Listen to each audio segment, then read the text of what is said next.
Sinabay na naman daw ng China ang isang barko ng Pilipinas sa Scarborough or Panatag Shoal. Ayon sa China Coast Guard, noong nakarang Huwebes at Biyernes, hindi raw pinansin ng barko ng Bureau of Fisheries and Aquatic Resources or BFAR ang kanilang mga babala. Nagpumilit pa rin daw itong pumasok sa Panatag Shoal. Nang hindi raw gumana ang mga warning ng China, sa palitan nilang pinaalis ang ating barko.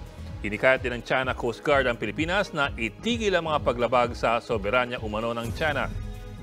Pinalaga naman ito ng Philippine Coast Guard. Ang pagpunta raw ng barko ng BFAR sa ating teritoryo ay alinsunod sa mga national laws at maging sa posisyon ng Pilipinas sa West Philippine Sea. Layon daw nitong tiyakin ang kaligtasan ng mga mangingisdang Pilipino at protektahan sila sa anumang panghaharas.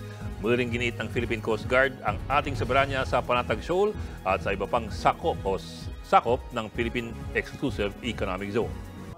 Mga kapatid, Ed Lingaw po, maging maalam at may pakialam sa mga napapanahong balita sa ating bansa.